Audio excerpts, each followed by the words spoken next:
Zero. Okay, we're live, but I'm going to set it up real quick. Make sure that everything's copacetic.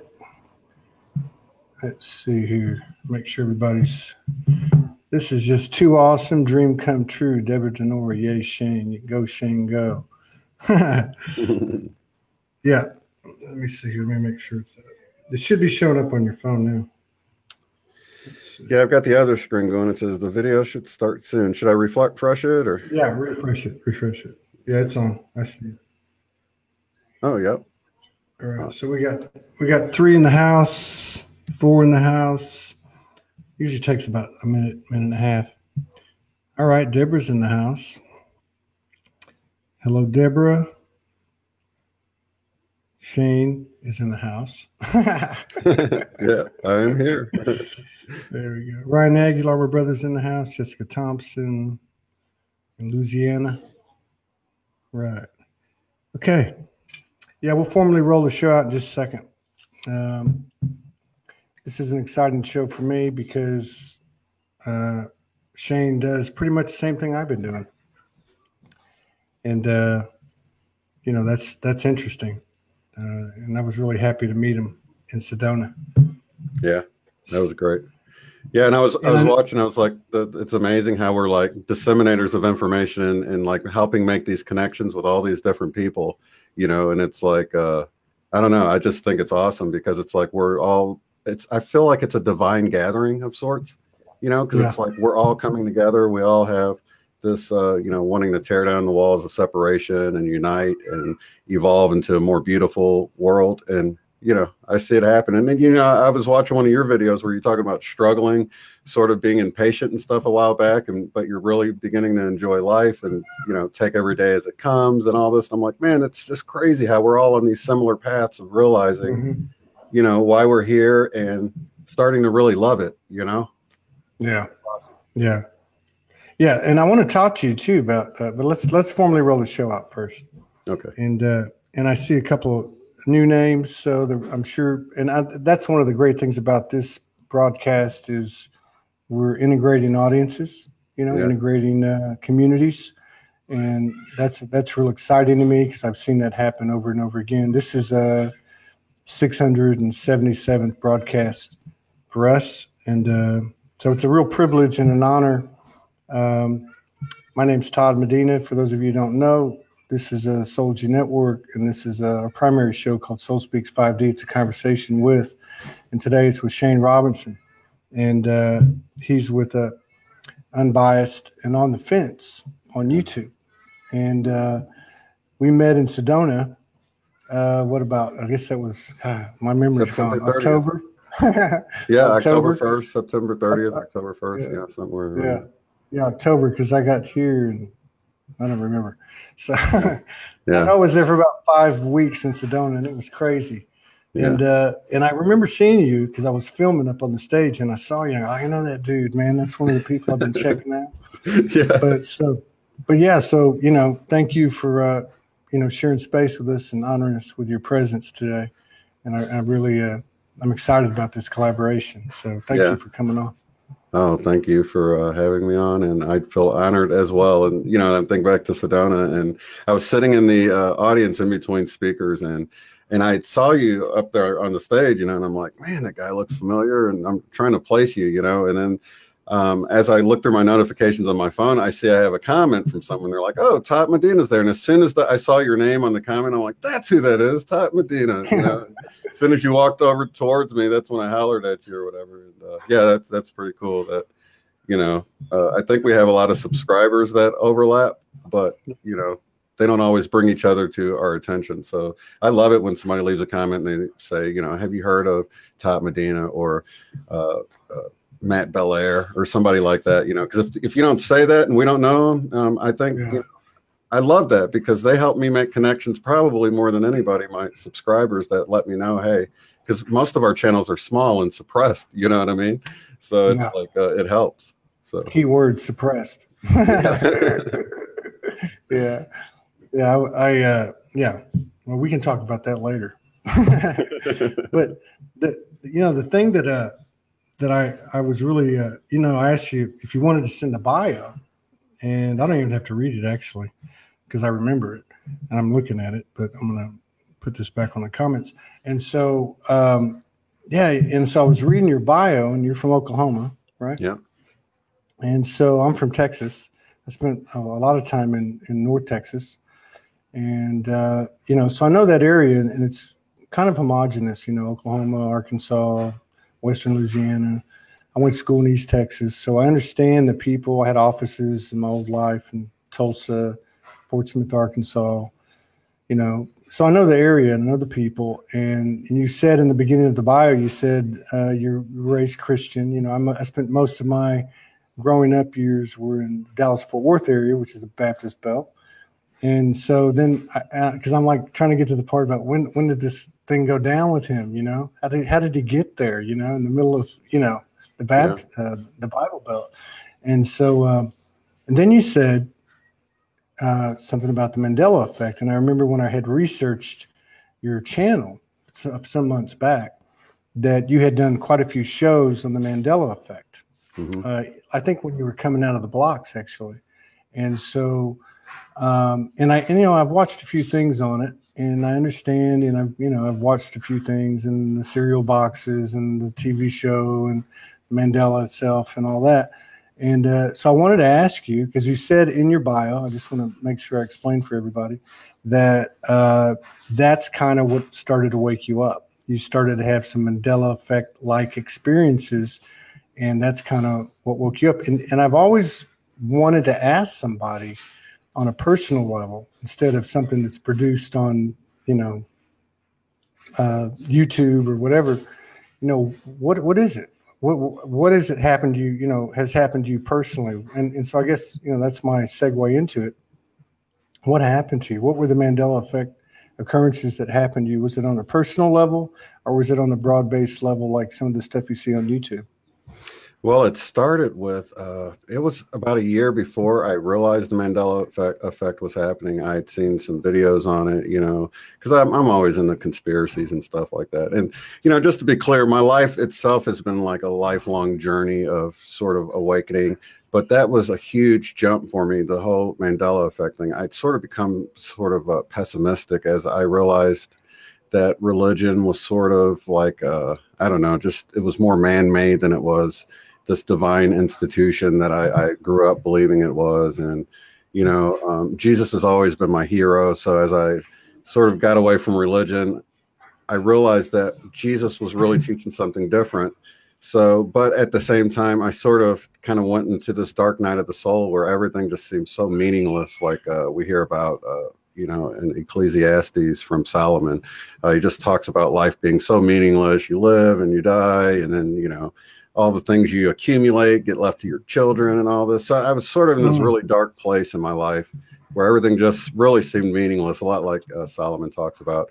And then I had come across the Mandela Effect changes like Fruit Loops and Looney Tunes and things like that. And they seemed like they had changed. And I thought, you know, it's hard to like realize something's changing in an impossible way over your bad memory, you know? So for me, it took me so long to say, you know, I just assumed that my memory was bad at first. I'm like, you know, how can something impossible happen? But I guess it was about a month after I started my YouTube channel, which was sort of, you know, I started it to sort of tear down the walls that divide us between religions and cultures and try to just imagine believing like other people believe just by putting yourself in their place.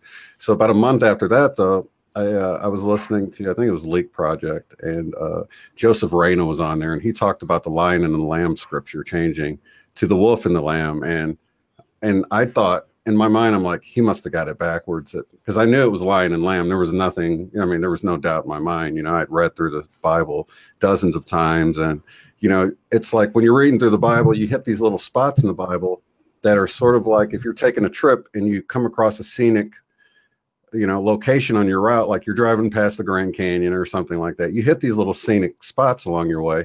And the lion and the lamb scripture is one of those scriptures. You know, you're reading through Isaiah, and then you hit that lion and lamb scripture, like, oh, here's that lion and lamb scripture that I always hear about and stuff. So it stands out to you, you know? So when he said that, I was like, I got to go look at this myself, man. And I looked it up, and sure enough, it said the wolf too shall dwell with the lamb. And like my jaw dropped up, and I'm like, what? the what? You know, and I'm like freaking out, you know. I mean, obviously, you know, I can just tell by what you just recited that you know the Bible a lot deeper than or read it a lot more than I have. But I know one thing, you know, and then I was exposed Catholic and Baptist, you know, in and out, whatever. But I know it was the Lion and the Lamb. And, and until this moment, I never heard. The first thing I thought of when you said that was that the guy had it backwards. Yeah. So, and that's what I thought. And I looked it up. I went out and bought a Bible, you know, because I'm like, I don't trust online. And then I checked old Bibles, really old Bibles, and sure enough, man, it looks like it's always been the wolf shall dwell with the lamb, and you know, so that freaked me out. So anyway, I looked back into the Mandela Effect after that. It had been like a year since I kind of looked at it. It seemed like it was happening, but that got me over the hump because what happens is your brain tries to convince you that you must be remembering wrong because cognitive dissonance, holding two contradictory views. It was just what was happening was impossible in my reality to even happen. I mean, I noticed something was changing in an impossible way. And then when I looked and saw the thinker statue, which I had one as a kid, man, I got one before I was even school aged from a garage sale, and my mom bought it for me. I don't remember, it was maybe a quarter or a buck or something. She bought it. I asked her for it. It was about, you know, yay tall. I had it sitting on my desk, and I had it all my whole life growing up, and I would draw it from time to time. And the fist was to the forehead, just like this. You know, it wasn't like a remembering thing for me. It was, I stared at it my whole life. It'd be like if my eye color changed. It's not like I forgot my eye color. I just know they're brown, you know. And for this, I knew the fist was to the forehead. So then I started looking around on the internet, and I figured they must have changed it, or somebody had done like a recreation of it and just sort of changed the pose a little bit. But I couldn't find one single image of the fist to the forehead like I grew up remembering it, you know? So then there's a version around on the internet. It's the version I photoshopped. It's the only version out there of the fist to the forehead. It's not quite clenched like it used to be, but, you know, I just did it in Photoshop because I just had to see it the way I remembered it, you know? So yeah, that was the next big whammy, you know? It was like, because I knew what that looked like, you know? That's crazy. Did you have any more? That was the two that got me over the hump of disbelief. That'd be two big ones. That'd be two real big ones. Yeah. So what happened at that point? I mean, is that when you know, I used to ask people all the time when they'd come on the show, I'd say the first thing I'd ask them was, when did you wake up? It sounds like that's when you woke up. Yeah. So that was the big one for me. That's when I had to go back to the chalkboard, erase everything I thought I knew about reality and life and all this, right? And then and start all over, because things didn't line up with how I viewed they were. You know, I'd sort of, like I said, I'd become pessimistic, not really believing much of anything, feeling like you know, this reality is we've just been lied to on every level. And, you know, I just felt, you know, really pessimistic about it. But this was exciting. It was like I woke up in a sci-fi movie. You know, I never felt fearful about it. I just felt really excited about the whole thing. And so that led me into looking for deeper meanings in the changes, because the more I got to look at the changes, it seemed like they were purposeful. It didn't seem like, you know, at first I thought maybe CERN or D-Wave, like a lot of people think. But the more I looked into them, the more I found this similar motif or narrative that seemed to be playing out. One was that, like with the thinker statue, he was no longer thinking with his third eye, with his fist to his forehead, but he was staring at his eyes, out of his eyes, sort of, you know, that old scripture, walk by faith and not by sight. He like did the opposite. He stopped using his third eye and using the right side of his brain. If you look now, he shifted completely in a really unusual way onto his left leg. Like his elbow used to be on his right thigh. Now his right elbow's on his left thigh. He's got this thing coming out the side of his head. Like, it's weird. That wasn't there before, you know? So it's like he's moved to his left brain, which is your analytical brain, you know? Wow. So the more I looked at it, and I had Andrew Bechanoff on, and he was talking about how it seemed like it was a revelation. Even though some of the changes seemed kind of negative, it wasn't really, it was just revealing things for what they were, like Fruit Loops. You know, it has no fruit in it. So therefore it's not spelled fruit anymore. It's spelled F-R-O-O-T. And it was a revelation of the truth. You know, Dolly and her braces. There was a scene in the 007 movie where Jaws smiles at Dolly and she smiles back with her braces, and they both have metal on their teeth, and they make this connection. But now she smiles back and her teeth are pearly white. She doesn't need any braces, and it was a revelation of the fact that her teeth were fine underneath the prop. You know what I mean? So this common thing of moving to the right, moving back to the right, it was just revealing how we've gone wrong as a society. We've left the sort of the feminine, divine feminine aspect, the creative service to others, this sort of idea. We've moved that to just me, ego, making money, climbing the corporate ladder, and not caring about others. So that's what, to me, the message that I started finding in all of these changes. So now, when did this happen? How long ago was that? This was it started, which is really interesting because it started for me on the spring equinox of 2017. So wow. the very day, the 22nd of March, and which is a week before my birthday. So I turned 43 a week and a day after I discovered this or whatever. And then I probably spent a month or two just looking at changes and things like that. And then trying to look more in depth to what could be causing it and what kind of meaning I could find in it. And as soon as I decided to consider it might be an optimistic thing, a benevolent force doing these changes to sort of wake up humanity, it's like I started getting downloaded all this information about what each of the changes really meant, and just a deeper understanding of them. And that's really led my channel from being sort of, it's funny because, I thought I just kind of came up with the unbiased and on the fence thing just because I found deeper meaning in the logo that I came up with and the name that I came up with. I'm digging the logo too. I really like that. I appreciate it. So did you start the show after this happened, after the equinox in 2017? That's what's so interesting, Todd, man, because I think I was so rattled by it at first that I don't think I would have taken the time to even start a channel. So I actually started the channel on February 2nd or the beginning of February. So about a month and a few weeks before I came across the Mandela Effect. So everything was set up. And then you started the channel, and you're probably, and I'm just going to intuitively kind of guesstimate this, right?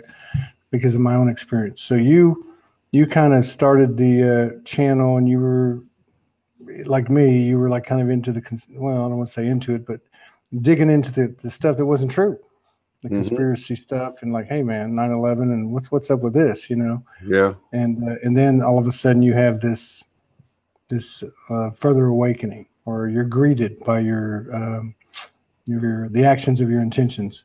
Yeah. So in my mind, I was coming out of this dark night of the soul. I just had to do something with my life. It just felt so purposeless. And I was like, you know what, I'll just start a channel and, just try to reveal what I found out about religion and things like that, because I'd already kind of reached that point of realizing that we'd been lied to on so many levels. So that was sort of where I thought I was going to start at. And then this whole Mandela Effect thing happened like clockwork right afterwards. And, it was amazing. Man, this is a great opportunity for me because it's 600. What did I tell you? This was the 677th show today. But so much of the time, I think for everybody, the first part of waking up is, hey, 9/11 wasn't, 9/11 wasn't what it was, and this wasn't what it was, and enough of these cover-ups and whatever. And then you start getting deeper than that, of course. And then, and then you start to take on the other side of it. Like you said, you start to get these downloads, and you start to see things at a higher perspective. And you get to this point where, well, I can't feed that storyline. I can't feed that timeline because I'm just going to give it power. I can't feed fear. But it's interesting to me because I still, I'm sure you might probably do the same thing.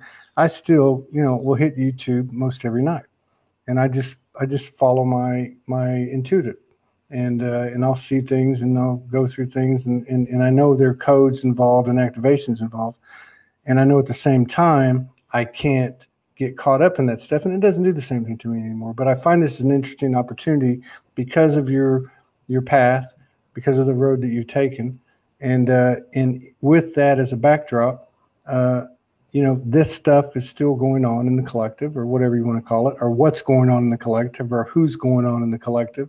I don't trust any of them between you and me. I trust you and me and the people that are watching. That's it. I don't trust anybody.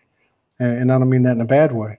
But my point is it's a great opportunity, because we haven't discussed this in the shows that we've done, because I've tried to stay away from it. Because to me, it doesn't really serve us. It's all about the individual. It's all about the I am soul. It's all about the Shane. It's all about the Todd. But I find that interesting. Now, you've had a really diverse, spectrum of guests and topics on your show, and you have covered a lot of different things. What is the best part of that for you? I mean, what is it? What do you find the most curious still, and that really comes towards you? I have to tell everybody too. Somebody just said, "Why do you have a raspy voice?" I've been sick for 7 or 10 days. I don't remember, and my brain's still not working too well, so I'm not as fluid. But what are you pursuing right now? What interests you the most? Well, I'd say after Sedona, it's really, I felt like that we need to start really coming together in person and meeting each other, because just, like meeting you and so many others in Sedona, I really felt this connection was being made, and I felt like we needed to start doing this, even if I can't make it to every single one, to organize these meetups, local meetups. We've got one in Austin that we're doing here. We're going to meditate in the new year and just get together and hang out and stuff and make that connection, and I feel like we need to start doing that all over, because as we come together and we make that physical connection, even though we have to go back to our homes or whatever, we've sort of felt that vibration of one another, and that connection remains in the physical. And, because I kind of feel like we're part of this grid, right? That's trying to transform the whole world.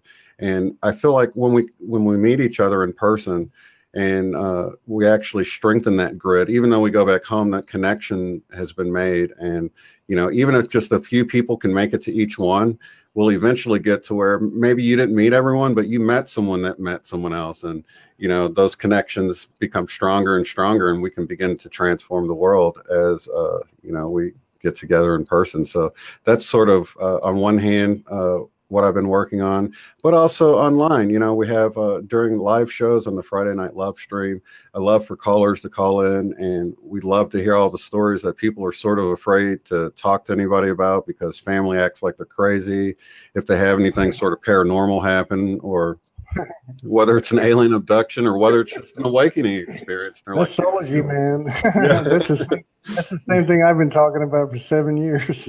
Yeah, when you're like, I keep seeing 1111, and your family's like, what's wrong with you? Well, yeah, it's like the place. It's like the place you can go where you're not going to be judged. You're going to be supported, and crazy. I always say crazy is not crazy anymore. Yeah, I really love that answer. I think that's a great answer. I spun out a little bit with, trying to lead up to that question, but that's a great answer. It really is. I feel the same way, exactly. And on both accounts. Mm-hmm. And really what you said about coming together, because I spent, we haven't spent much time together, but, I went on a spirit walk for 2 years when my journey started 7 years ago. And that was all in the Houston area and in Dallas. But I left October 13th, 2016 on what I call really the third leg of that. And I went all around the country. And one of the things that I learned, which kind of culminated, Sedona was huge for me too. It was huge. And one of the things I learned is that when the physical soul's coordinates are in the same place, it's not even about what we say to each other. It's just the energetic force of being in the same place, two or more, like the good book says, where two or more gather. Mm-hmm. Extraordinary things happen, and you may not even get it in that moment, because I'm getting stuff right now as you're talking to me. I'm thinking, oh my God, I didn't even get the impact of this when we sat down for 5 minutes and filmed something, and there was all those people around. But yeah, I totally agree with that, and a lot of people talk about soul tribes coming together. I do think that that's a huge part of what's coming. So I'm glad to hear It's really, really, people talk about being validated by what other people say or what they receive, but man, I feel a huge validation by what you're saying on both accounts from my own journey. Yeah, it's awesome. I'm just honored to really be a part of it. It's so cool that, so many people get it. I know at first I was putting out videos and I thought, oh man, this is probably going to get a ton of thumbs down. And, and then after a while I put out videos of like discovering things and I'm seeing all these thumbs up and I'm like, wow, it's like I'm showing up late to the party here. These people all get it, and it's like, and now we come together in these, live streams and have discussions and stuff. And it's so cool to have people that, have these awesome stories and they haven't had anyone to tell it to, but now they can call in, share it with the group. The group loves it. It encourages other people to come out with their stories of orbs or whatever it is that, are just too strange for your family. It's not too strange for the soul family. So I say, come to me or Todd's channel and start gathering with like-minded people and realizing that we're not crazy, we're just not normies, as we call it. Yeah, no, that's right. And the other thing is that I think that's, well, for me, okay, and I can only speak for my universe, and that's when it, if Todd and Shane came together and sat down, which we did, in Sedona, which was not planned, and we just between presentations. Wasn't planned by us. Yeah, well, not by the physical, not by the human. Yeah. But I want to ask you about the human in a minute. But the thing that I found, or that I'm finding, is that the impact, again, like Todd and Shane came together. Hey, you want to sit down? And we both turned on you turned on yours, I turned on mine. We both sat down and filmed at the same time. And but the impact of something like that, it's not the people that are watching it or that'll watch a replay. It's the energetic, pure intention of those two individuals, and they combine, and that's true for one individual too. But I mean, and it's that energetic, etheric explosion that is not seen in the mainstream, that you don't see in the physicality. And again, you've got two or more, so it becomes much more impactful. And I'm not talking about, the typical conference seminar type stuff that's gone on. Not that I'm taking anything away from that, but this is a new template. This is a new blueprint. And I think we're starting to recognize the power of what you're talking about, which is, when I asked you the question, you said, I see the most important thing, or my passion, or what's drawing me. My interest is to meet, like y'all are meeting in Austin on New Year's Eve. I mean, that's a huge thing, and the impact goes all through that grid you're talking about. Mm-hmm. Yeah, it's powerful. So, yeah, it really is. So now, are you in Austin now? Are you in Oklahoma? I'm in Tulsa now. Yeah, I'm going to actually drive out on Saturday morning, and then we're going to get together on the weekend, spend the New Year's together, and go our separate ways on New Year's Day or late New Year's Day. Yeah. So now we were talking a little bit before the show about, the different experiences people have. And I know you've had a lot of people on your show that talk about different variety of things, and mine as well. People talk a lot about multidimensionality, multidimensional aspects, past lives, future lives, parallel lives, this and that. Where does the human stand in this? The human aspect of our multidimensionality, in your opinion, where does the human aspect stand in all this? I kind of think the human is like, the Earth spacesuit for, our consciousness. It's like the Mars rover is the, supposedly anyway, this vehicle on Mars, and it's, controlled by this whole team that's in this other place. And I kind of see it like, your oversoul or whatever. Part of it, decides to come in for this experience, and you just don't remember unless maybe you're walking or something like that. But yeah, I do believe that we've had multiple lives, and we're here to learn and experience. And the more I look at this whole thing, the more I realize that it's, for me anyway, it's hard to imagine this in some instances, but it's sort of like a game. It's or a grand play that we're part of. And you know, it's just the play of duality, like what I have behind me here. It's like, you know, you've got this, you know, it's just this experience of, you know, service to self or service to others, and what team you want to be a part of. And, you know, I don't really, you know, I love the villains as much as, you know, anyone really, because it's all part of the game. You know, I can't be the hero if there's not a villain, you know what I mean? So I'm understanding that this is all this grand play, you know. Yeah. And what we might call the villain thinks they're a hero. Right. That's the thing.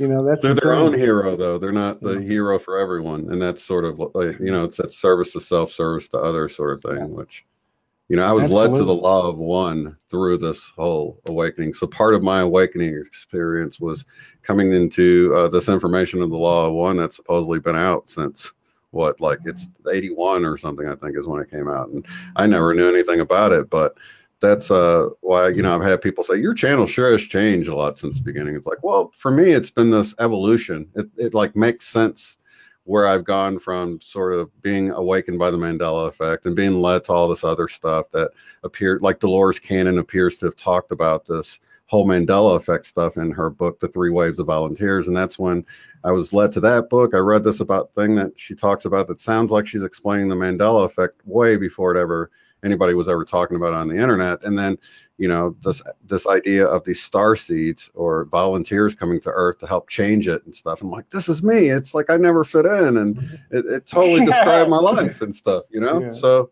black it's all been, yeah. People say don't be a sheep. I'm like, I'm a black sheep. You know? I have to be a sheep. I'm a black sheep. Yeah, totally, man. Yeah, it is interesting. Do you get much now? You mentioned earlier about you know, once you started seeing this stuff out there, then you started getting the downloads from your higher aspects or whatever you want to call it. Yeah. And I mean, do you ever? Man, I lost my train of thought. I told you I'm still not with it. I can't remember. Okay, I can go on about the downloads. No. I know what I was going to say. I was going to ask you, and it's probably along the same lines. Do you get much of what you see as a galactic communication? I mean, or do you just get it as a higher self? Not that it really matters, because I guess it's all coming from the same place. I'm just curious. For me, it's like it's an idea in my mind that I come up with. It's like my own idea. It's like sort of like, and this has really made me realize that there's been times when you kind of come up with this quick-witted joke that you come up with so fast, and you say it so fast that you get to laugh along with everyone else, because it's like you heard it right along with them. And it's like I've come to realize that times like that, where you're tapping into your intuition or your higher self or galactic family, whatever, you know, I'm on the fence about it. That you'll notice that about me right away, is that, you know I'm getting help from some higher source. But, you know, I don't know if it's the angels, Jesus, the Holy Spirit, you know, galactic family. I'm sort of open to the possibility of it all. But most of the things that I feel I was downloaded or information I got, I initially felt like it was an idea in my own mind. Yeah. You know, sometimes I've had these grand downloads, I call it, where it's like everything just sort of clicks, and it's a lot of information just in a short amount of time. Many times it'll bring me to tears, because I know it didn't just originate in my brain, and like I still don't know where from, but you'll get like chills. You know, when I was in church, we used to call that the feeling of the Holy Spirit coming over you or whatever. It's that same feeling I would get in church. And, you know, that's sort of the thing that's helped push me away from organized religion, is because the things that I felt while I was in church, I still get, even though I left the church. You know, the things I thought were associated with the church, I still get, even though I'm not part of organized religion. And that's helped me divide, you know, the divine from organized religion, and realize that, you know, no matter who you meet and what religion they're in, there's like people that seem like they're of love and of a higher source, no matter what culture or religion or race or anything they come from. They just seem like good, loving people. So it made me realize that we really divide God or the divine up from the human point, you know. And even crying out for help, I pray to angels, to Jesus, the Holy Spirit, and I always get help, no matter. So it's like you realize that it's like us as humans want to put labels on things and want to sort of put limits on the divine. And I think if you're really asking for help with good intentions, you'll get it, even if it's Jesus or you know, even just anybody, the ascended masters or angels or your galactic family, wherever you ask for help, I think, you know, there's just, it's really the intention rather than the label that we place on it. Yeah. Yeah. So it's more like when you were reaching out, you were making it happen, not that something was coming for you. Right. It's like whatever it is, it's there. Yeah. You know, like you just have to open yourself up to it. Yeah. Asking it will be given, knocking it, the door will be open, that type of thing. Yeah, exactly. Yeah. So, you know, with all the people you've done, I mean, I know you've done a boatload of shows, and I'm amazed that you started them in February 2017. That's not even 2 years ago. No, that's like I'm already like, I think 400 shows or something in. I know. I'm talking to Matt, and Matt's like, how many you got? 600 what? I'm like, yeah. I mean, you know, because there was days I was doing 4, 5, 6 a day, you know, just, you know, but 400, 500, whatever, that's a lot, man. So you talk to a lot of different people and really so diverse, you know. Yeah. You know, a lot of people struggle. I mean, I'm just saying this as an observation because I believe this show, your show, my show, his show is all about activations and exchange of soul code, opening soul code in each other just by having a conversation. Even beneath that, the frequencies that we exchange from the intentions of our heart and the heart of our intentions. But I mean, I see some struggle still occurring, and everything's getting better. I got to say that it seems like everything is just moving. You know, we're being reciprocated in terms of our positive and loving intentions, but there still seems to be a struggle that's kind of characterized two ways. I'd say one is let's hang the bad guys, and two, someone's going to save us. You know, so in other words, the collective stage or the external is going to kind of do the work for us. What are your thoughts on that? Man, that's a great question because I think a lot of times we worry ourselves with things that are outside of our control. And for me personally, I've come to trust that the things that I have no control over are handled by, I feel like maybe higher aspects of myself or the divine or something like that. So when it seems like we were talking earlier, like we're being suppressed and things like that, and I see people getting unsubscribed and things like that, I don't even really try to like name my videos in a way that gets them out there and uses the algorithm of YouTube, because I've come to realize that people find me that are supposed to find me. And it's like my higher team that handles that, not YouTube. So I don't worry about any of the suppressive stuff going on. I don't worry myself when I get, you know, demonetized or something like that. I just keep on trucking. I know everything happens for a reason. And those things that are out of my control, sure, I like to like the whole Q thing and some of the politics, the political stuff, and some of the other, you know, I don't know, you can watch all sorts of seemingly fear-based stuff, you know, out there, and you can watch it and not get sucked into it or not be part of the chaos of it. So just sort of observe it, you know. So I like to observe things, but not really get caught up in it. So, you know, it seems like when you get caught up in things, then you start, you know, you're sort of invested in it. So if things don't go like you want, then it can pull you down. So, you know, if somebody mentions a certain date that something's going to happen, I'm not a date setter, but I'll watch it. I'm like, oh, we'll see, you know, but I won't promote it like, hey, you know, on this, because I don't know. And I take comfort in knowing that I don't know and that I don't need to know. And that's sort of been my whole thing. I've got a playlist on my channel called the I Am Discourses by Saint Germain. And it's really just taking control of your own reality, the things that that we do have control over. And we really only have control over the people that we're involved with, the people that we interact with.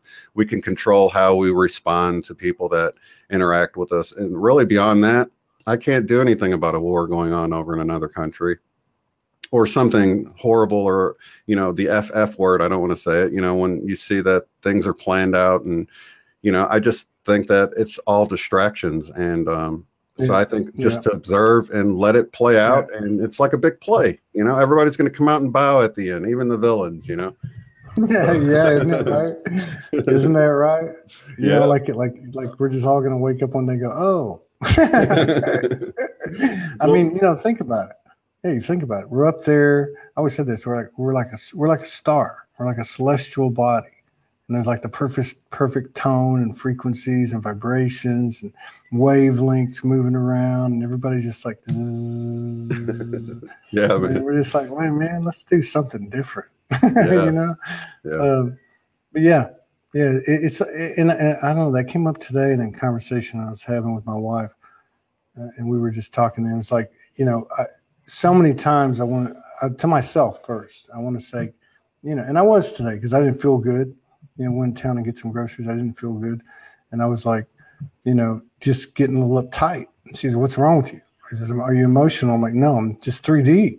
You know, I'm getting like anxious, and then she said something that just pulled me out of it. She just like made a little joke, and I was like, "Yeah, that's it." You know, you can't take it so serious. You can't take it so serious. I mean, you know, you can say, I mean, for me, it's been like more and more as time's gone on, being presence in the present. That's all we got. There's nothing else. You know, so to your point, you know, nothing, all that external stuff is just, like you said, a distraction. Yeah. It's exciting times, though. That's one of the things that I brought up the I Am discourse, because it was one of the things that helped me stop going so low, because it felt like I was on this roller coaster ride, like where, you know, I'd hit these high highs, but then I'd hit these low lows. And I like to use the analogy of a magnet. You know, if you have two magnets and you're sort of moving them together, you can feel them start pulling towards each other. And if you don't stop it at that point, they're like, they suck together, you know, and then you have to really pull. And it seemed like it was like that for me. I'd hit these low lows, and if I didn't catch it quick enough, it really can suck you down and you just feel low for a while, you know. But with the I Am discourse, I realized that when you start feeling that, you know, to shift yourself right then because if you don't, it's so much harder to pull yourself back up. And since I've been doing that, I don't hit those low lows like I used to. And I feel like that's, you know, I have that, you know, the I Am discourse is to thank for that, because no one can control my reality. You know, I tell my son all the time, he'll get upset playing a game or something. I'm like, you allowed someone else to come and control your, you know, the feelings that you had, you know, or an external thing. No one can, I can't make you, if I could make you happy right now, son, I would, but you're the only one that has control over your emotions. And if you don't take control of them, then you're just letting them run wild. You're letting a complete stranger come over to you, say something to you, and get you in a bad mood. And you didn't have to allow that to happen. You know, you could have just blew it off, you know, and it's so difficult. But when you think of it that way and you start realizing that, wow, somebody I don't know that tried to get to me, I let them get to me, and I didn't have to let them get to me. And it's really like that with everything, with, like I was talking about, watching the news or watching these conspiracy videos and stuff like that. I enjoy watching them. And I think it's good practice not to get pulled in and sucked into the chaos, to sort of stay back from it and realize that that's that outer world. I have my inner world that I connect with, my divine, and I go within and I can connect to that, and nothing out there can change that. Nothing can break that connection I have, unless I allow it to, you know. So what are your plans for 2019? Are you going to, I'm sure you're going to keep doing the show. Or are you going to keep going to some of these conferences and stuff like that? Yeah, I want to definitely go to more conferences this year, meet more people, have more of these meetups. And I really want to help sponsor, you know, other people. Like if somebody wants to have a meetup in their area, to let me know, and then I can get the word out on the channel. That way others in the area will know. So even if I don't make it there, I want to be part of helping people connect, because like I had Atsuko, a viewer in California, and then Megan, a viewer in New York, got together and met just because they were both viewers of my channel, you know. And it's like, she was going to California. I met Atsuko in Sedona when I was there, you know. So I'm like, this is so cool. These people met, and I helped facilitate and connect them up, and I didn't have to be a part of it. Not that, you know, I wouldn't have minded if I was in the area to meet up too, but it's like just helping people make these connections, man. It's an awesome thing. And I think it's a beautiful thing, you know, because a lot of people are kind of alone in their little sphere of influence. You know, it seems like everybody in their life is just 3D and, you know, doing their daily grind of work and not really awake to any of this other stuff. So to be able to connect people with their soul family is a beautiful thing. So I'm going to continue to try to make these connections and go to these events, and really that's it. Just strengthening the grid, you know, is how I view it. Yeah. So is most of your personal communion is it Shane-esque? Is it something you just create your own way, created your own way, do it your own way? Well, or do a you lot follow of, like? well, for me, I guess it was like, it's like Jesus, but like, you know, when you look at, coming from religion, you know, Jesus was always my hero or whatever. But when you start to break down what Jesus said in the Bible and separate the religion from it, you know, I think it was John 14 that Jesus said we would do the things he did and greater, you know. So I think this whole return of Christ that people are waiting on for a single man on a cloud, I think it's really the Christ consciousness returning to us. I think that's what we're experiencing right now. I think we're all moving into these roles, and you know, the powers that be don't want they don't want a million Jesuses running around. That's like their worst nightmare. You know what I mean? Not the religious Jesus, but the rebel Jesus, that when you get to reading the Bible and these other gospels that weren't included in the Bible, you begin to see a different Jesus that wasn't a part of religion. He hung out with the people that religion says were sinners and things like that. He didn't, you know, create that distinction like, you know, the religion. In fact, he called the religious leaders hypocrites and things like that. And I really feel like after 2,000 years, nothing's changed. It's not like religion's any different than it was in the day that he was around. And so I think, you know, this is a time when we all step into these roles. And, you know, the way he said he's the truth, the way, and the life, or light, depending on how you remember. That's a Mandela effect for some. I think what he's saying is the way he lived is the truth, the way, and the life, or the light, and that we should be doing, you know, emulating him, not just sort of saying a prayer and trusting that he's handling it all. And then we can just sit back and relax on the couch and watch TV. I feel like he's showing us the way. He's the way because we should be, you know, doing what he did, loving people, helping people, feeding people. He didn't build these big church structures when he was around. He like fed people and helped people and healed people. And he you know, he was a service to others type of character, you know? And I think all of our miracles and gifts are going to come online. I think a lot of us in the community are healers and just don't realize, you know, so I'm expecting wonderful things to keep evolving as we get these codes and downloads. And I think we're going to be getting new abilities. It's going to be like that show Heroes in a way. You know, maybe not that extreme where we're taking off flying and stuff like in the show, but I think we're really, that would be cool. I think we will be. Oh yeah. Sooner or later. Yeah. No, I read a post. I read a post today, but I'm half delirious. And I think it was an Eastern name was the person that was cited, but maybe somebody that's famous in the Far East. And they talked about that. They talked about the time would come when these people would take on, you know, we might define as supernatural abilities.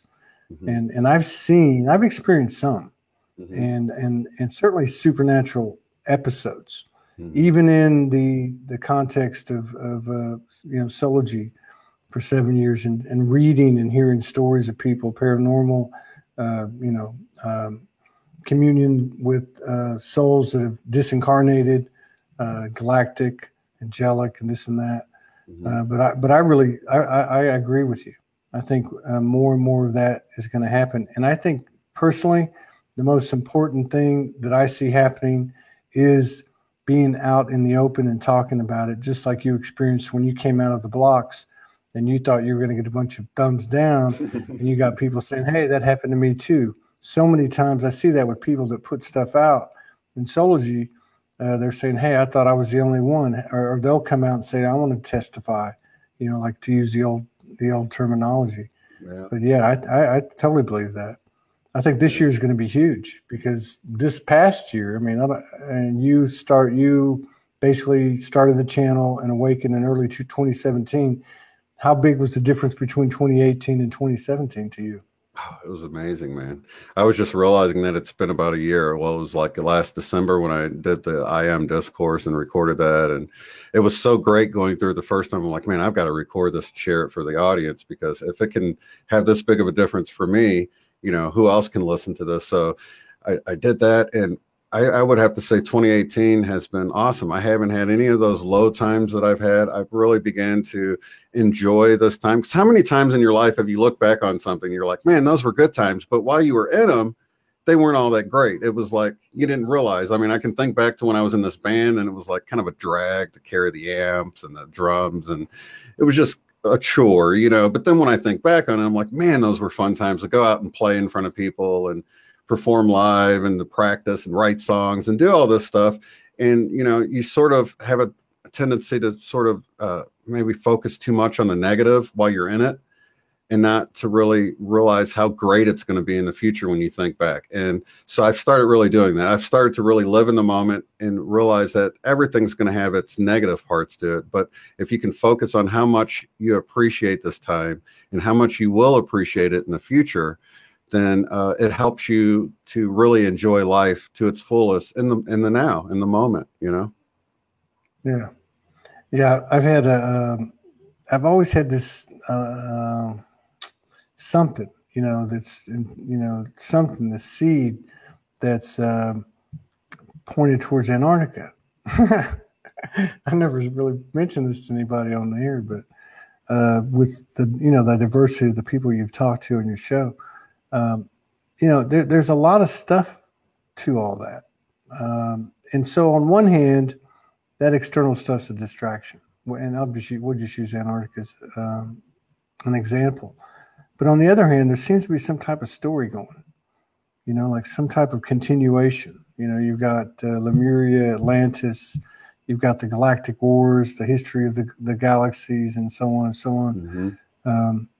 Do you think that there's some type of story going on here? I mean, is there some significance to our collective experience here that we're trying to move the ball up the field or something? You know, that's funny you ask that, because it was, I don't know, I would say about summer of last year, of 2017, when I came across something, and this has happened before, you know, just throughout this whole thing, because I would just have an idea to watch something that I'd seen a long time ago or whatever, and I'd find like a Mandela Effect in it or some reason for finding it. Well, one of the things that kept coming back to me was to watch the movie The Never Ending Story again. Did you see that movie when you were younger at all? Is that the one with the dragon? Yeah, the big pink dog-looking dragon that flew around, and you know, the boy gets this book. He's getting bullied in the beginning, and he runs into this bookstore, and then there's this book in there that the guy, you know, he actually steals it from the guy, and he goes and starts reading it, and he becomes part of the story that he's reading. And so while he's reading the story, the things are playing out in it, and the story, just the main gist of the story is that this land, Fantasia, was being taken over by the Nothing, and it was completely destroying this whole thing. And this plays into what I was telling you earlier about the left versus the right brain, because the right brain is the creative Fantasia, the left brain is the analytical Nothing. In fact, in the movie, one of the things that blew me away is it says the Nothing is what's left, like the left part of the brain, after Fantasia's gone. And I was like, what? Wow. And it was like, I was seeing all these little messages in there. And I cried more with this movie as an adult when I watched it, because all these revelations were coming to me, than I did as a kid watching it and being so into it as a kid or whatever. But so I think that movie is a perfect archetype, because you've got the story within a story. And I feel like, you know, we're in the story, we're playing out the story, but there's someone that's watching our story play out, just like we watch the movie of the kid that's reading the book that's of another story. So that's like 3 layers of like these interlaid simulations or realities. And I feel like we're part of one, you know, and it's sort of, it's our job to take up the reins and use our creative brain to connect with the divine and start creating the reality that we want. So that movie, I think, is the perfect archetype. And I think little things get leaked into our reality like that are little nuggets of truth, you know. And with that movie, I would, you know, suggest anybody to go watch it again, because you'll see it in a completely different way if you're beginning to wake up and realize we create our own reality, because that's what that movie's all about, in my opinion. Yeah. Yeah. And I love the reference again to that left brain, right brain thing.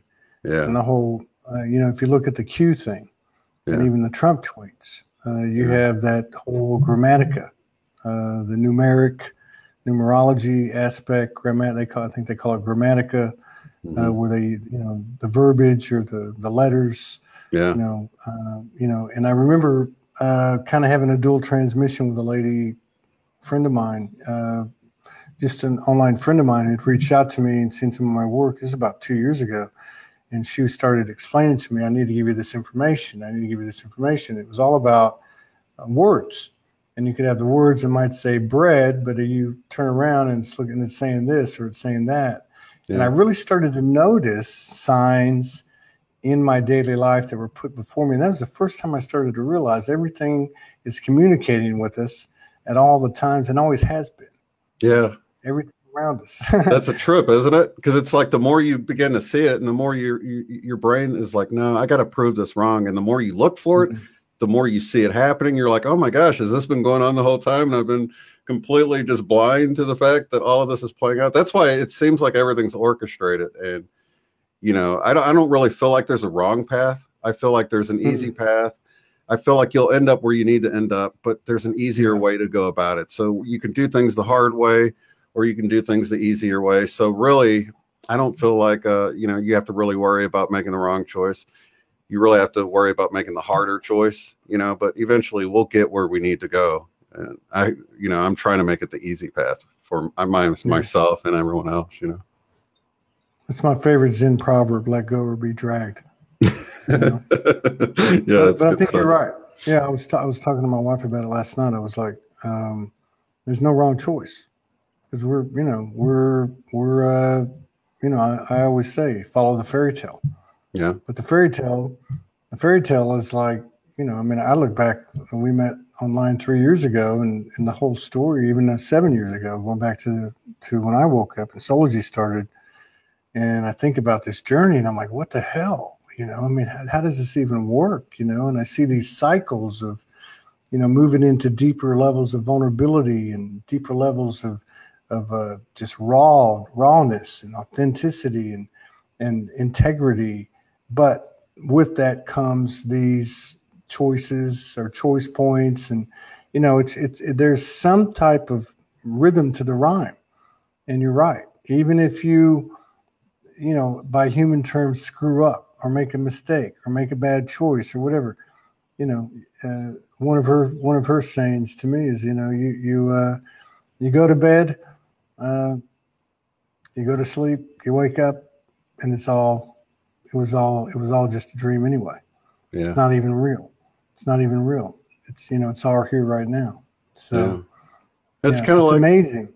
It's kind of like there's a book, I don't know if it was Think and Go Rich or one of those books that were sort of like the business model of how you should play things out or something. But it was like, you know, if you have a successful business, but you had 3 businesses that failed before that, you know, you don't think of it as like 3 failures and a success. You think of those as stepping stones because you learn what not to do in those situations. So if you think of it in that sense, it wasn't that it was a mistake. It was just that you learned some things of how to succeed better. And really that motto fits life itself. You know, you learn that, oh, I hurt that person. I don't want to do that anymore. So at the end of the day, you don't really, I mean, you regret that you hurt that person, but you learn not to hurt people in that way. So, you know, was it a mistake or, you know, did you learn from it, you know, at the expense of that person? But of course, hopefully you can make amends for anything you've done. But you know, we've ultimately learned that, you know, that's not the way I want to treat people. I won't do that anymore. And I think when we can learn from those experiences, then they're not so much a mistake as part of the learning process, you know? Yeah. And hopefully you can do it with a little one and not a big one, you know? Yeah, no, I'm with you. It's gotten easier and easier, but I have this saying over the last few months was if it doesn't make sense, do it. Meaning that if you get something and like, go do that. And so it doesn't make sense. Well, just do it, you know, and it seems to work. Yeah. It's that left-right brain thing. Just, it is, man. You know, I mean, I was, I don't want to get into my thing because you're the guest, but I was going to say, like I had said before, I had an office with a couple different companies in Tulsa for, I don't know, it must have been 8 or 10 years. And so what's it like there on the local level? Do people know who you are? Are they starting to recognize you? No, and not stuff at like all. that, Matter of right? fact, you know, I can go anywhere and I don't have to worry about being recognized. In fact, going to Right. Sedona was the first time I've ever gone place, and they're like, hey, you know, and I was like, whoa, Yeah, this is that's cool. pretty much the same. Yeah, that's pretty much the same thing that happened to me, man. I was there like 3 days, and 3 days in a row, people came up to me, and it wasn't at the conference. One time I was at the Whole Food Market. I was walking through the parking lot, and this chick pulls up in a car next to me, rolls down her window, and goes, "I'm so glad I finally get to meet you." I'm like, "What?" But so there are definitely there are definitely centers of people converging. There's no doubt. Sedona is a great example. That's a fantastic. And it feels good that, you know, you can go where people are seemingly sort of just doing their daily grind and asleep.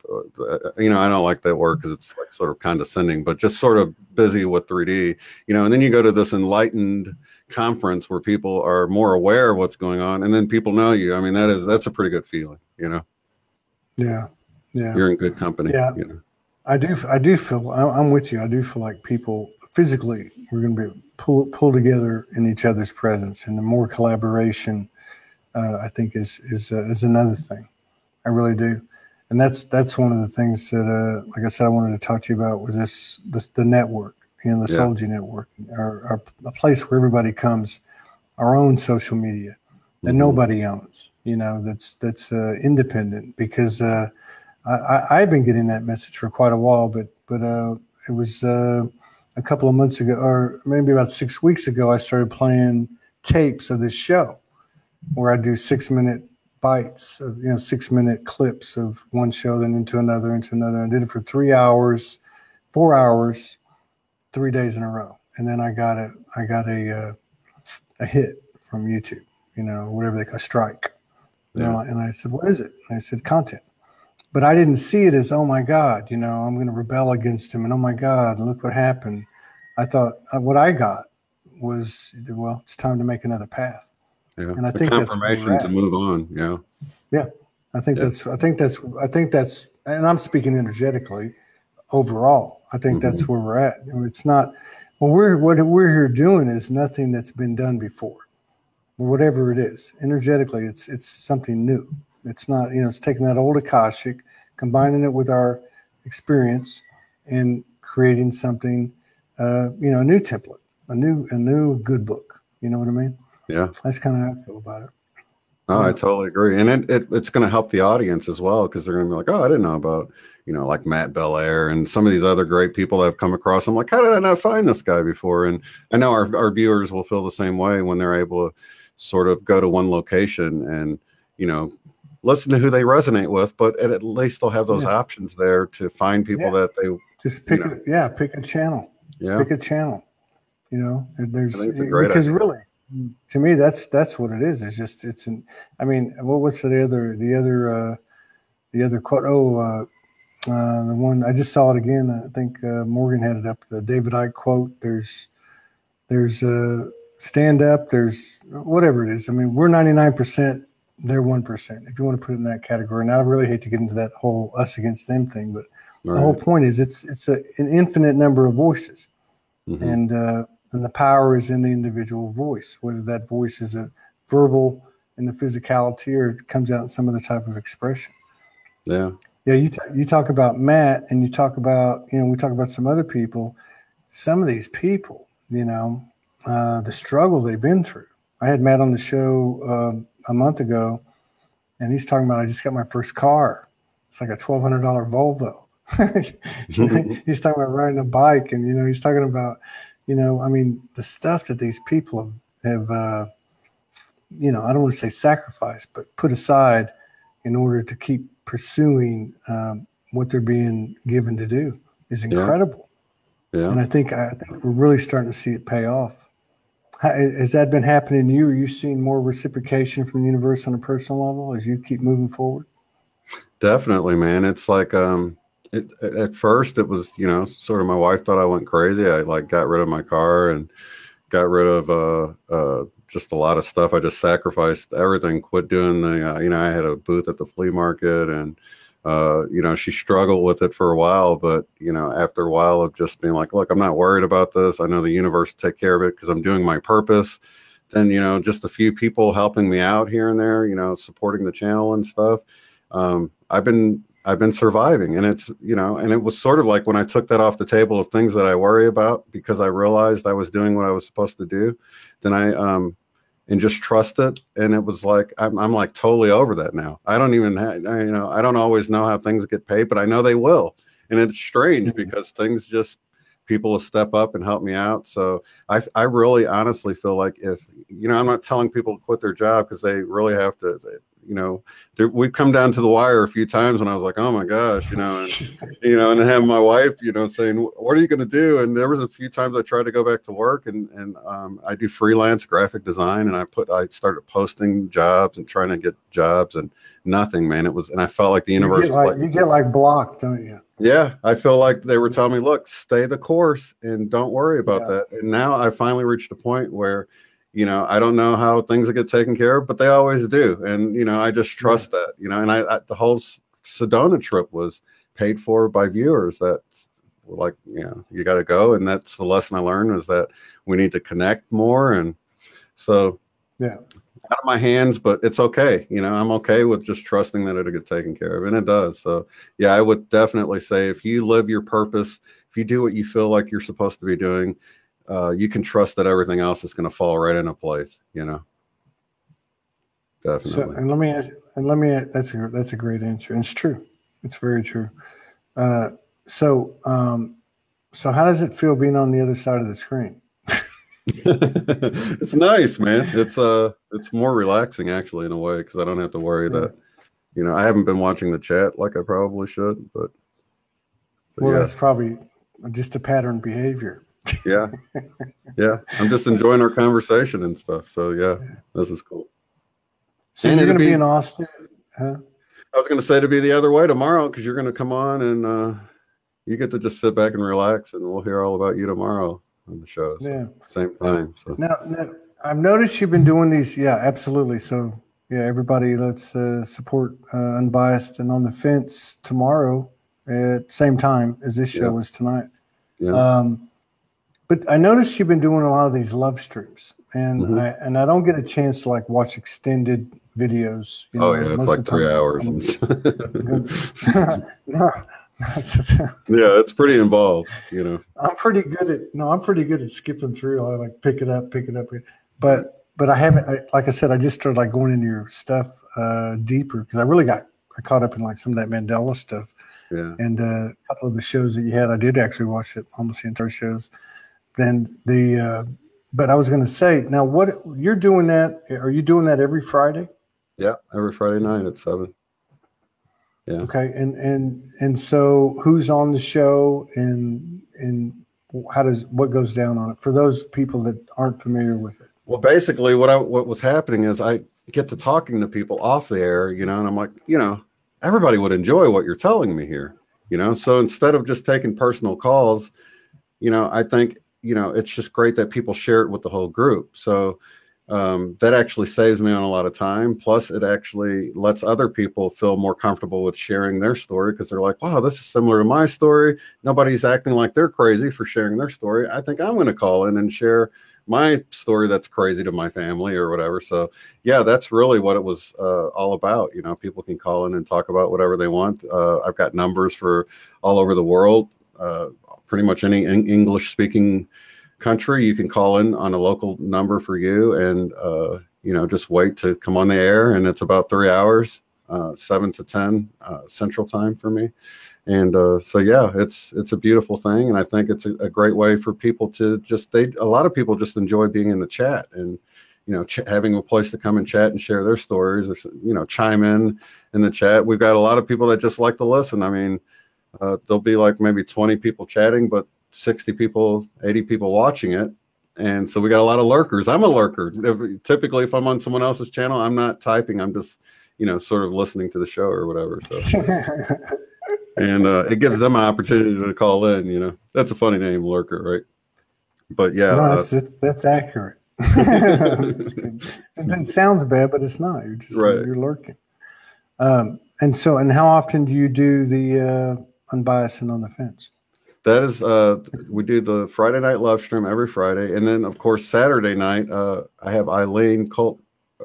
She's on from one YouTube channel. She has her own channel, but she comes on and we do what's called the Power of 8 at 8, where we use Lynn McTaggart's research into the power of our intention to focus it on certain things and make real world changes in reality, whether it's like helping children or, you know, helping with just any global topic you can think of. And then from that, people can break off into their own local groups if they want. But basically, her research has gone into the power of, it's sort of like what we see with the placebo effect. You know, it's like when they give somebody medicine and the person believes it's going to work, their power of intention is really what healed them, not the sugar pill. Yeah. And it's really focusing our intention together in a group meditation setting. So we do that on Saturday night. So those Friday and Saturday are pretty much locked in shows that we do. I do one also on Tuesdays with Michelle Wolf, where we talk about the energies and things that we see. Yeah. So, and then we're actually working on starting up one that's going to probably be on Mondays, where we talk more about people's experience with paranormal stuff, like, you know, ghosts and you know, just really things that are kind of like fringe to the regular world. But I think it'd be fun because there's a lot of people that get to record orbs and things that, you know, the normal quote unquote normal people would say, oh, that's just dust, or that's just this or that, you know, and, you know, so yeah, it's going to be fun. Well, I think if you talk to some people in Sedona, that's probably normal. Yeah. Right. When I was there, I think it was the fourth day I was there, it was an interdimensional yogi or whatever. I don't know what he was. Right. And then it was kind of a dog man. Yeah. A week later, and a dog man the night before I left. It was just, that's an amazing place. That's like a vortex portal superhighway.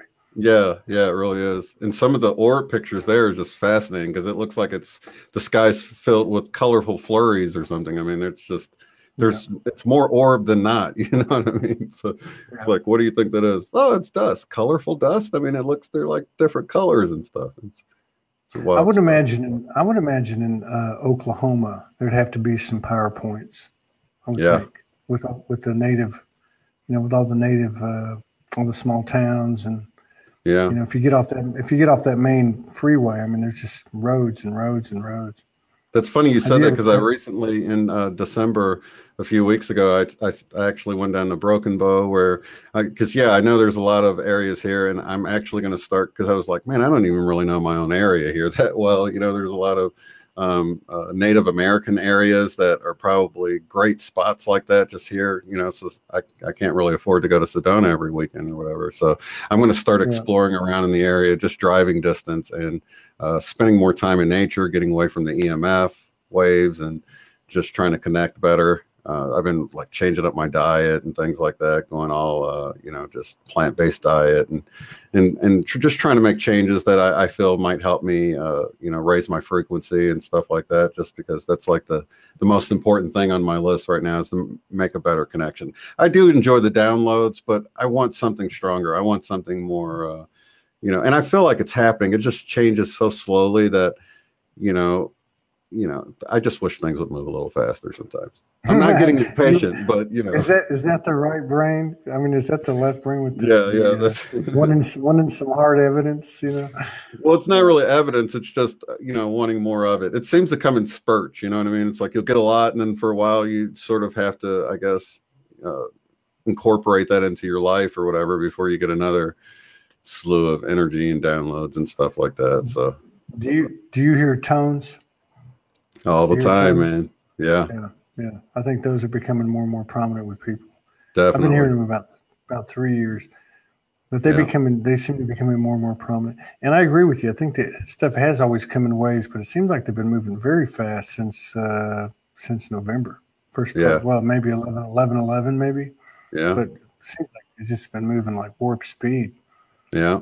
And it seems like since this the solstice, that, I mean, it seems like everything was like just going zzz, and then everybody just kind of went everybody just kind of went into like this mellow drone of a glide.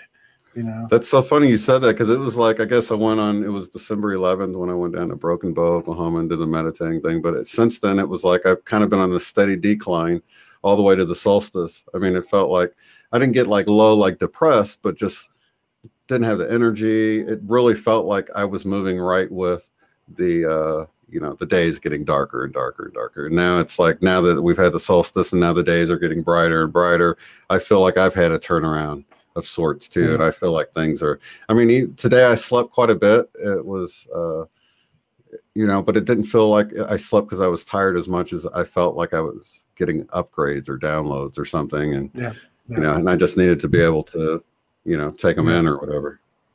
So you before we, I don't want to keep you too long, but I want to just ask you on a personal level, because I think so much of this stuff, as far as the human experiencing it, is full of activations and codes when we talk about it. You mentioned that when you started doing what you were doing, that your wife was kind of like doing a double take. Yeah. And so, but as this has all evolved, how is that for those around you? You mentioned a child.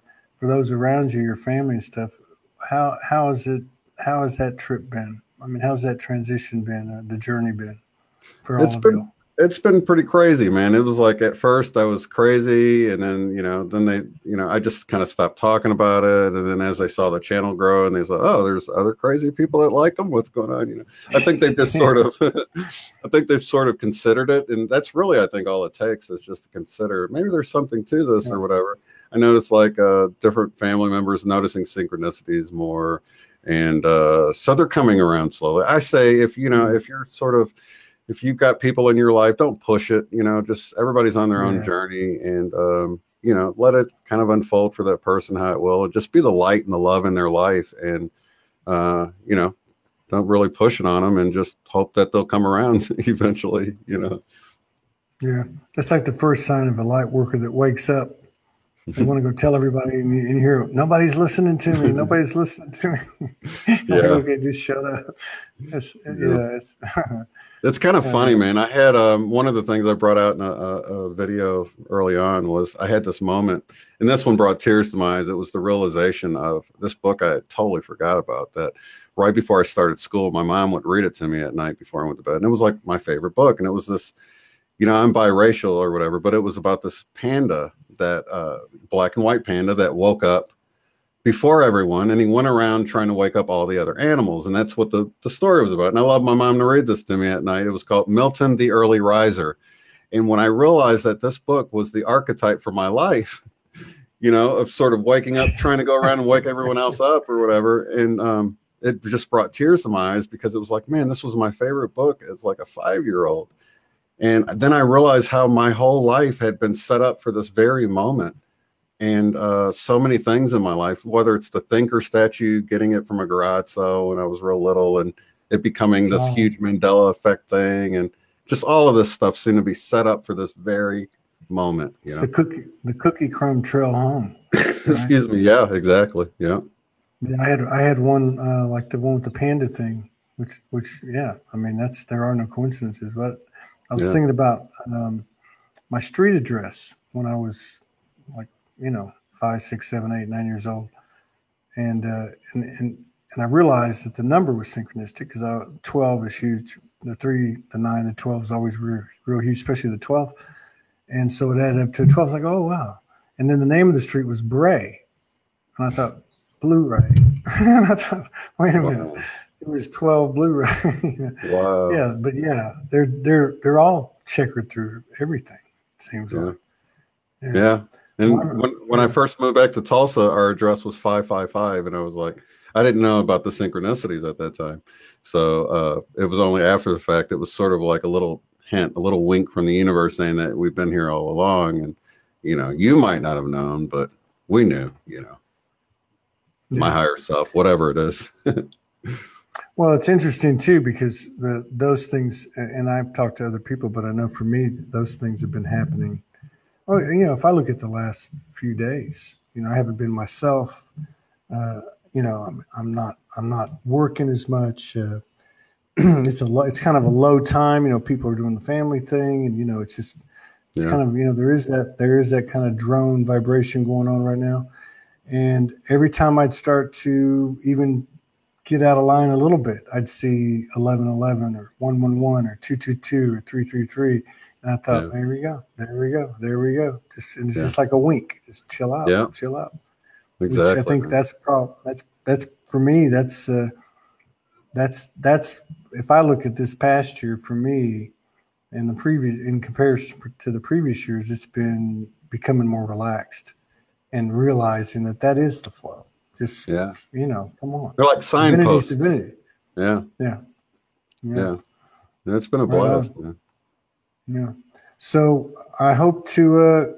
I think we're going to be. I don't know. We'll see what happens. I was going to say we might be getting back to the mainland, you know, sometime in the spring. I'd love to collaborate with you in the future. I know we're going to do a show on your program tomorrow, which is great. I'm real excited about that. I'm going to rest, so I think I'll be in pretty good shape in 24 hours. Be my normal obnoxious talkative self. But I want to thank you. I really would like to do some stuff with you and keep integrating the communities and working together and collaborating in service to others, you know, in that spirit. And it's a lot of validation for me to be talking to you. I feel like I'm almost, you know, it's a very similar journey. And the frequency is the same, you know, to me, I can feel it. So I'm really excited to, you know, what we can do in the future and then to get to know you better. And I just want to thank you on behalf of everybody for the courage and the love and the support and the service that you're giving to humanity, because it's real. So thank you. I appreciate that. And thank you. And thank you for coming on the show. Thanks for having me, man. I can't wait to do this more. So definitely looking forward to it.